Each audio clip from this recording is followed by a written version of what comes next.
Ana alaka anyamajo yarabi duwawu kain olambe fuli ka lase lameba bela jelema ni wakati na ya jalo be fiani bo shingora na kuna fuli tilundi 906 95 07 oye nega juru sirai allo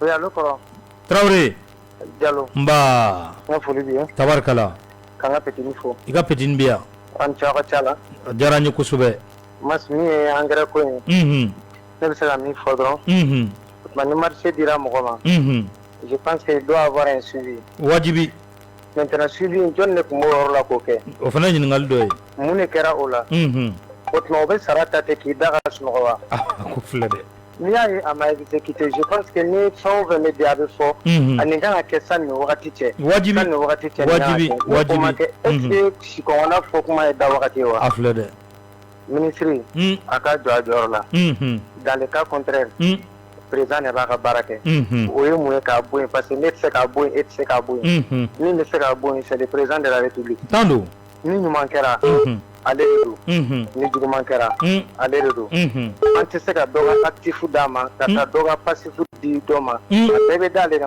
parce que mɔgɔ mɔgɔ bɛ baara kɛ gouvernement kɔnɔ du premier ministre jusqu'à la dernière personne bɛɛ bɛ baara kɛ ni président ka vision de wajibi ni ma baara kɛ n'o ye a b'i éjecté k'i bila kɛnɛma o ye diyagoya de ye tando bon o diya ye min ye n'u tɛ ka baara kɛ je pense que ni Mali kurako don u kana na mɔgɔ dogo ye u ka maliyɛnw ka baara kɛ dɔrɔn mɔgɔ min b'a kɛ i k'a kɛ ni min tɛ se k'a kɛ qu'il change la personne mɔgɔ si kelen jamana bɛ se ka jɔ bɛɛ lajɛlen kɔ mɔgɔ kelen tɛ jamana kɔnɔ tɛ yen tabarkala mɔgɔ ka ca initiative bɛ mɔgɔ min na n ka foli b'aw ye kosɛbɛ tabarkala an cɛ aw ka baara la an b'i fo Traoré jane kumaw tɛ nin ye 79 06 95 07 ya mabe ala don allo an ce wa alaikum salam tɔgɔ ni jamu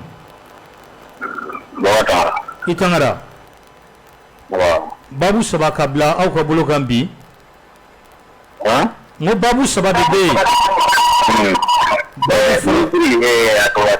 yen o ja ka o kaso de kaso wallahi kaso de muna ne bɔra yɔrɔ caman da bɔra ko ma fɛta majiti fana fɛn ci min bɛn mais i bɛ min yɔrɔ la o ye engrais de iya sa n'i ye mɔgɔ minnu caman bala dahirimɛ na mun de kan ka dilan a ko filɛ sa o mɔgɔ minnu caman y'a bala dahirimɛ o ye kaso de ye o iya sa n'an bɔra an bɛna ministre commerce la commerce o t'a fɛ baara kɛ o t'a fɛ kɛ baarakɛla ye wallahi hali yɛrɛ o kan tɛ hali ni ka tɛ si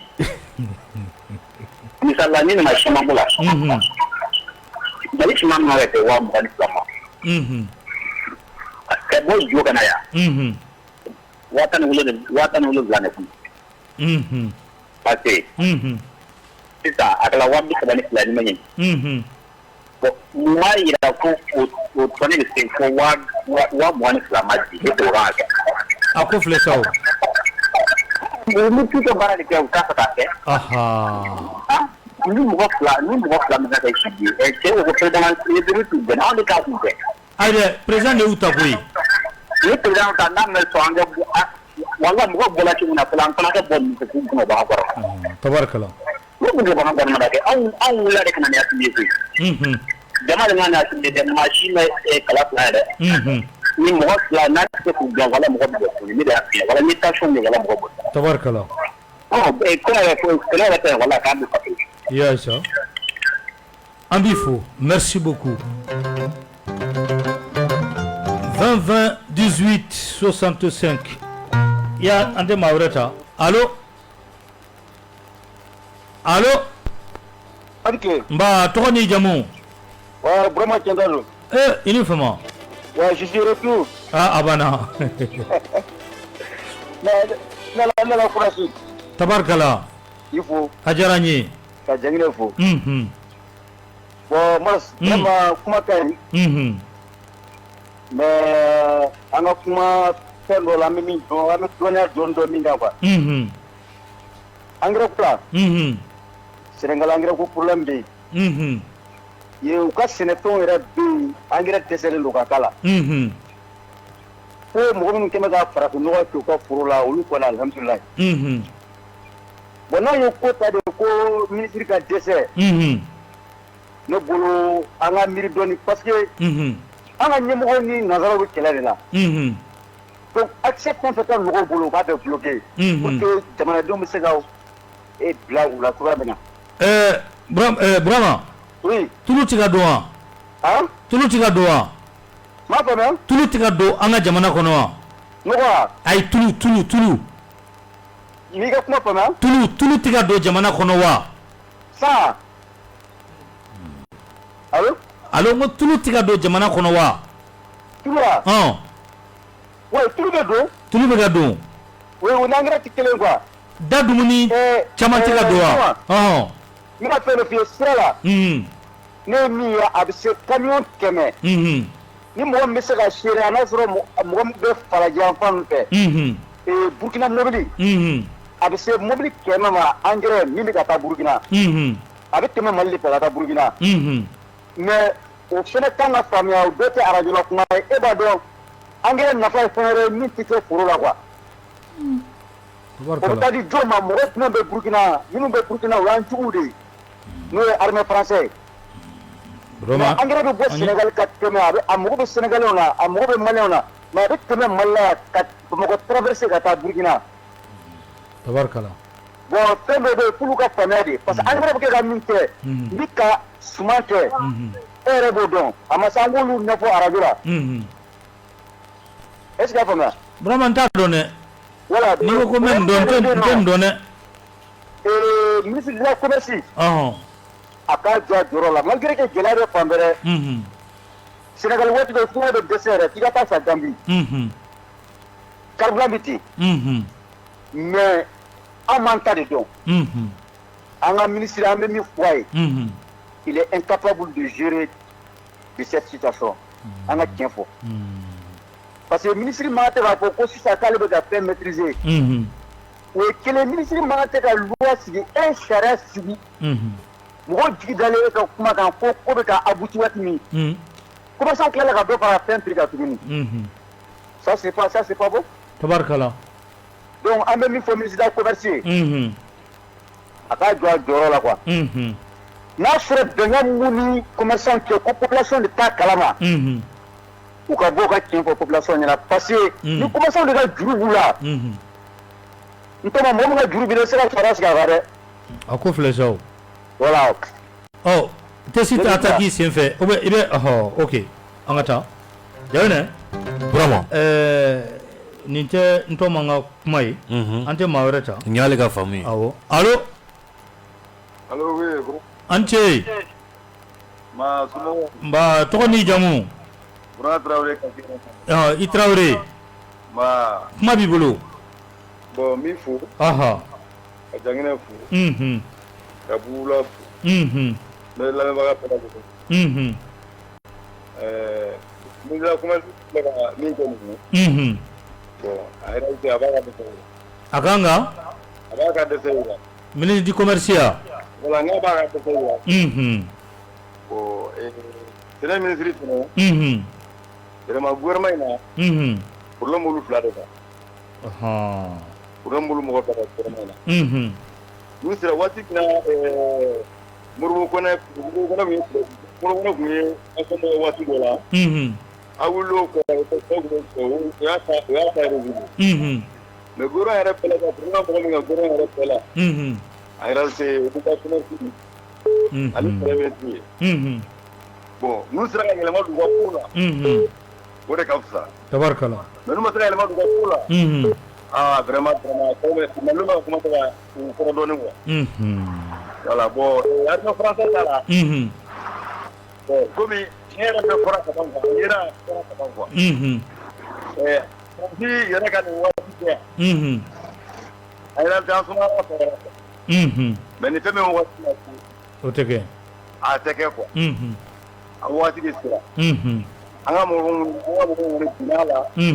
an bɛ dugawu k'u ye ala ka baara kɛ bɛɛ lajɛlen ye. ala k'u da yɔrɔ ɲɛna. mais Fransi ta in. avec Nimisal Sumana, Tabarkala.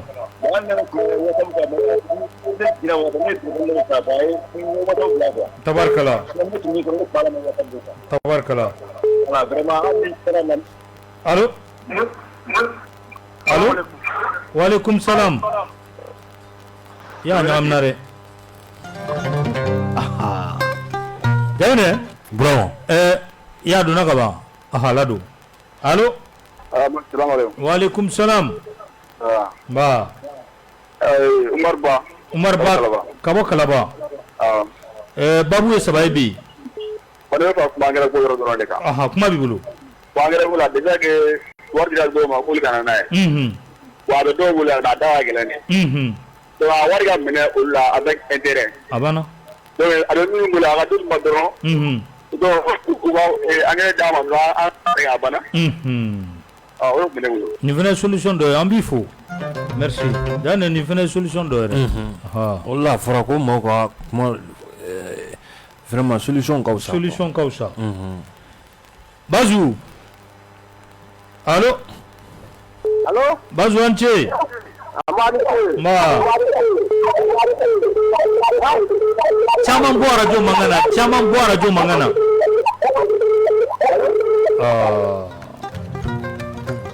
Allô? Allô? Allô? Allô? La même chose. Aha, il tourne ni jamu. Allô? Ah, on est club la match, sumu ko bedi. Bashi foi te tourne ni jamu. We to ko Abdoulaye Baraka mo bango tikoroni. Aha, kuma bibulo. Ah voilà, bon mu commerçant à côté ni. Mu kana na ne engrais. Kuma ko to ni waro ko. Ni ko ni manga blata ne ko kana bon na mu kana warla sigi et puis ou kana bla sharia mina fana kono quoi. Atara?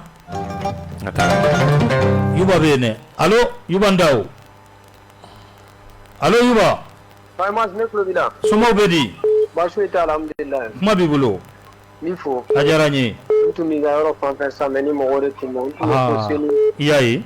Ni me fera teme ga yoro la. Tabarkala. Mo gore tumo yo fe. Afamuna. Ah, ko bash kon. Bashi foi tana Yuba. Mifo. Ajaranye. Me jangine fo. Ka ula fo. Ka vie sidi fo. Mamba bela jele fo. Mas. Ni ko nga no trop ça c'est très facile. Il y a mo do de bla barala. Ka war duma. Ko tani sangana di jamana ma. E ga mo do bla ta bazin sans sugula kana dia. Atini ni bazin manana. Atigi akanga mundima. Uga wari. Iga warte wa. Hawo. Mais pourquoi war o mina mana? War fana mana. Kabakudu. On mala ministre nu jama kan de do. Kabakudu. Anga jamana warde do. Mo ga so ono warte. L'argent privé te foite, c'est l'argent public. Donc war bora ko gata do engrais la. Ni engrais mana. Ministre bula sigide. On mala jangina ko fo kunu samia fulade bena ke malla. Samia banto do. Ame do mois de septembre la yoro mois de septembre be ban yoro mas o nge spend banini o. Na kofi. Si nga soro engrais gera du tayo balo korola la. Ko gula se niveau la mais balo se niveau la e ba engrais ko rangora na pa benami. Kabakudu.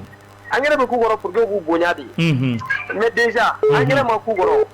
Olu be bonya chogodi akagele sene samia du bana ko peut-être foro be mo bolo be na foraji kelengene ne se o bela pour geni fe ngara wa jiga gora aflere no won bolo goni ministry min temena ministry era na niveau la président era de gakanga wole sisa assistant bapa ministre et l'agriculture et ministre commerciaux nous be ko remercier ou gatasu tabarkala o doron de nous ga kay tabarkala bon mi ala mo bora président contre la France mas ni kuma fora maintenant mais comme tu abu fima on ne ba on payer ni ko gara France là on va vouloir communiquer ba OK non la France est un ami du Mali non angana keta mais à fora dit aujourd'hui la France est passée de l'ennemi du Mali pourquoi on te voulait gata au fin comment on appelle communiquer au fanaké prévu dara à l'appui pour dire que ta mohamed sara français ou do Ghanéen ou do Danois ou do hein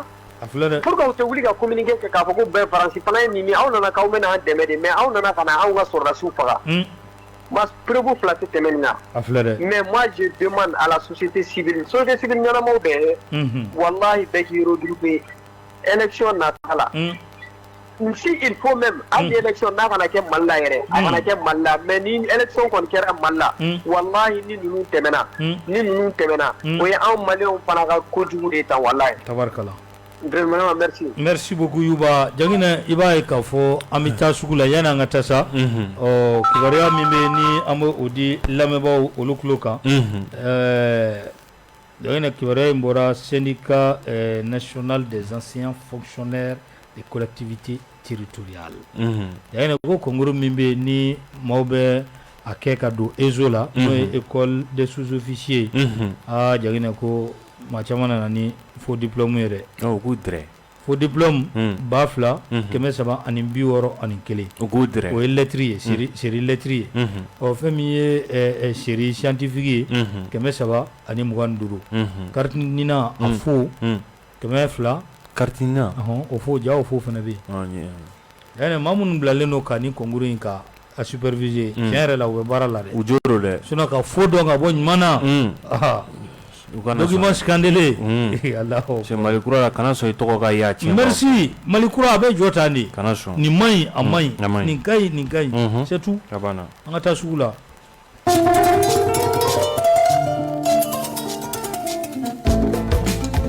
promo kɛrɛnkɛrɛnnen ka weleli kɛ ka taa Sénégal ani Côte d'Ivoire ni dɔrɔmɛ 100 dɔrɔn ye a ye miniti 10 weleli sɔrɔ walima heure 1 weleli 200 walasa an n'o limanaw ka ɲɔgɔn sɔrɔ vacances kɔnɔna na a y'aw tɔgɔ sɛbɛn joona application Orange Mali sugu fɛ walima aw ka jazz 1 fu 1 jazz 6 1 jazz kɔri forfait bɛ baara kɛ aw ye ka taa Orange ka réseau la Sénégal ani Côte d'Ivoire fo arabadon utukalo tile 31 san 2022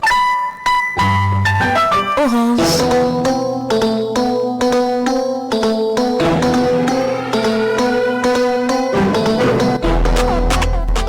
box fibre de Tosina, vacances kono, ay internet kilimantigman jabo, kasi fo 100 megabits ma seconde kono, kadam ne wa sabadona kalula, kafara okan, aminew ana blali sinkan o free.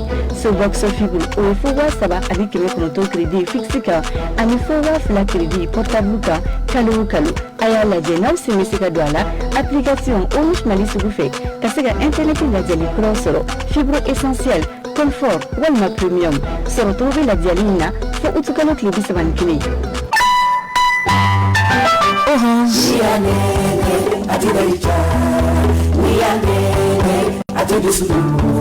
Monsieur Lakau, akana son tuguni abada ko kaka dini okura dumuni kola ka bara muso najini shebani daga ninto ko so be bara muso najini shebani daga nimbo awye ka kanandia ni ka bara ya sebeti rigla on fait ya malla nanga seneke fe nanga nakola feni wa ati toro fushi la se mogoma we sero on fait malla ya fambe bara muso itaika ko yi bara muso ye jus d'orange duman babo bara jus anemurubala mambe a 1 litre bidon e bishegini a 33 ml ale ye binani droy produit chimique tala wa sukaro bere benen no kosobe bara jus sumbi vitamine mono bo farikolo la abulu norobla yoroni kele wa be farikolo kene ya geje vitamine chama de nyogo soro ni jus duman bayin kono vitamine A B12 oli C a be soro fambefe anga la de la boutique alimentation baramuso sugu baramuso boutique onanga plateforme bela jelenka baramuso itaika an tɛ se ka kɛ bɛn sinsinbaw ye n'an ka baarakɛla kunnafoni kolon carili ye min bɛ kɛ sababu ye ka maaw kari ɲɔgɔn na yanni ka kunnafoni cari wali kelen k'i hakilina di kunnafoni dɔ kan a ɲini fɔlɔ k'a dɔn nin fɛn min filɛ ne bɛna kɛ a nafa bɛna kɛ fɛn jumɛn ye maaw kan wali kelen a tɔɔrɔ bɛna kɛ mun ye anw kan ka kɛ yɛlɛma kɛbaw de ye an kan k'an jɔ an jɔyɔrɔ la bɛn ni kelenya sinsinni na nin ye kunnafoni min bɔra cherche fɔ kamangɔrɔn yɔrɔ k'a sababuya kɛ a ka projet ye an ko projet min ma ko tabale kunkan min musaka bɔbaa ye gouvernement canadien. Search for common ground. SFCG. Mali gouvernement ka tɛmɛ an ka ministre mun ka baara ɲɛsinnen bɛ kɛnɛya ko ma ale ni anw dɛmɛbaa jɛkulu ko campagne de vaccination belebeleba bolodalen do coronavirus o keleli okumu la n'a bɛ fɔ ma ko covid-19 ko vaccination in a bɛ na boloda Mali kɛnɛyaso bɛɛ lajɛlen kɔnɔ n'a bɛ fɔ ma ko centre de santé o yɔrɔ kɔrɔ minnu bɛ yen nɔ ni vaccination bɛ kɛ o yɔrɔw la kɔrɔlen misaliyala an ka sugu kɔnɔlaw dugutigiw bara ani jama lajɛ yɔrɔ kubaw vaccin minnu bɛ yen nɔ n'olu bolodalen do k'o bolociw kɛ maaw la olu de filɛ nin ye a bɛ fɔ min ma ko Sinovac, Sinopharm, Pfizer ani Johnson & Johnson ka taa yira k'a fɔ ni a bɔla Johnson & Johnson la mun ni ale bɛ kɛ siɲɛ kelen pen dɔrɔn mun bɛ tali kɛ vaccin tɔ bɛɛ lajɛlen na olu bɛ kɛ siɲɛ 2 ni dɔgɔkun 4 bɛ don u ni ɲɔgɔn cɛ vaccin Pfizer k'a ladɔnniya k'a fɔ o bɛ kɛ denmisɛnninw la minnu si b'a daminɛ san 12 ka yɛlɛ o sanfɛ muso kɔnɔmaw sen b'a a la ani muso minnu bɛ ka sin di o denw ma hakili jigi la k'a ta ni waati in na fɔ ka taa se novembre kalo ma san 2022 kalo o kalo tile 10 bɛna ta ka o kɛ boloci n'a bɛ fɔ ma ko campagne de vaccination Bamakɔ district sanitaire la maaw ka se ka ɲɔgɔn sɔrɔ kɔrɔlen o bɛ ɲɔgɔn sɔrɔ yɔrɔ minnu la misaliyala an ka centre de santé la dugutigiw bara sugudaw la ani jama lajɛ yɔrɔ kɔrɔ minnu bɛ yen nɔ n'u bɛ deli ka ɲɔgɔn sɔrɔ kɛ yen nɔ ka janto sabula covid-19 o ye bana juguba ye bana mun ni a bɛ se ka saya lase buna adamaden ma o kosɔn aw bɛɛ ka wuli ka taa aw ka boloci kɛ aw masurunlamaw ka olu fana bɔ a kalama u ka taa u ka boloci kɛ fɔ ka taa se aw ka denmisɛnninw ma.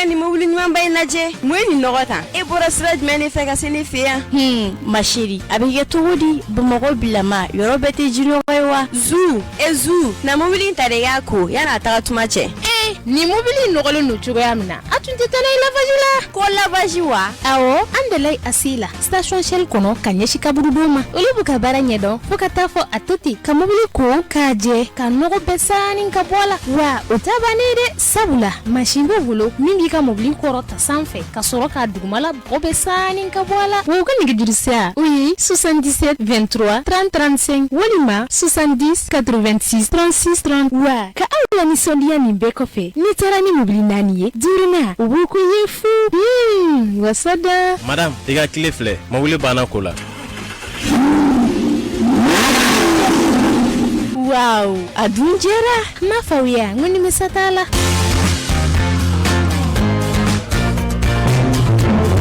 Kɛnɛya jujɔn ye balo ye n'a fɔra balo a nafaman ko don nafa bɛɛ lajɛlen ye ɲɔgɔn sɔrɔ minfɛn kelen min na k'a kɛ denmisɛnninw ni mɔgɔkɔrɔbaw bɛɛ ka minfɛn ye ni ka diya kɛ ani tɔw cɛ danfara ye o de ye boisson énergétique red drink ye boisson énergétique suguyaw ka ca nka u la nafaman ye red drink ye boisson énergétique red drink k'a dilan k'a caya k'a sɛnsɛn k'a furakɛ k'a saniya k'a diya k'a timiya k'a sɔrɔ fɛn ma bɔ a nafa la k'a bila a minbaw sago la aw farikolo kɛnɛya ani lafiya sɔrɔli kama o de la mɔgɔ minnu sɔmina boisson énergétique red drink minni na olu tɛ min fɛn wɛrɛ nɛgɛ minɛ o tuma red drink min ko kelen kɛ i ka ngalon bɔnda boisson énergétique red drink minbaw ni sɔnsuma ni dususuma fɛn ɲuman bɛ a yɛrɛ feere o ye tiɲɛ ye nka a sanbagaw n'a minbagaw de bɛ a mankutu ɲuman fɔ boisson énergétique red drink hali a filɛli bɛ a mini nɛgɛ don a filɛbaga la ni ka i dafa ji la k'a sɔrɔ a ma don i da boisson énergétique red drink boisson énergétique dɔn b'an ka boisson latika a caman sanbagaw aw bɛ wuli ka se Soseka Sarl import export la société Seiba Camara frère et fils Bamakokura rue Dakar u ka téléphone numéro 76 38 16 41 walma 76 41 62 60.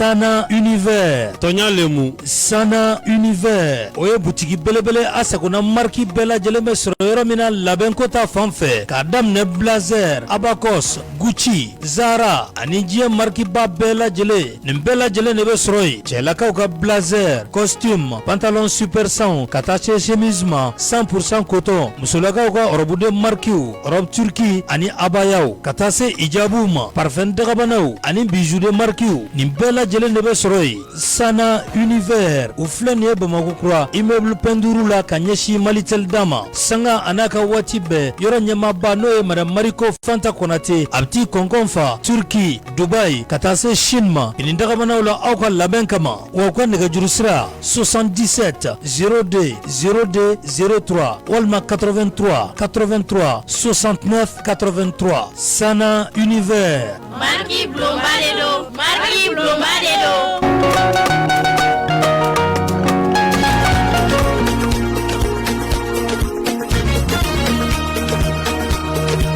Complexe scolaire 15 Sidibé. Est-ce que c'est meilleur ɲuman o bɛ sanfɛ yiri tigɛja complexe 15 Sidibé o ye kalanso belebele français ani arabu bɛ kalan yɔrɔ min na a fɔ 50-50 français hakɛ o hakɛ de fana bɛ kɛ arabu la k'a daminɛ jardin na ka taa bila fo lycée la école maîtrise jolenw olu b'u bolo minnu bɛ a denw kalan fo ka taa fɔ a to ten français ani arabu la wa a b'a to fana fɛn min ye kuranɛ a bɛ o dɔn ko o dɔn ala kari programme min bɛ kɛ école classique kun o kelen pe de bɛ kɛ yen ka sɔrɔ ka arabu n'o ye diinɛ kalan ye ko o fara a kan complexe scolaire 15 Sidibé yɔrɔ fila tɛ kelen pe don yirimajɔ bakɔrɔbabugu ani kanpancɛ mɛtiri kɛmɛ bɔɲɔgɔnko fɛn min y'u ka nɛgɛjuru sira ye 62 60 09 90 walima 70 54 60 34 complexe scolaire 15 Sidibé ka diɲɛ ani di ani taruni ka di lamɛnba bɛɛ lajɛlen ma k'a fɔ an kun taara sugu la an seginna ka na i n'a fɔ an y'a fɔ maaw ye cogo min na kabini jɛmukan daminɛ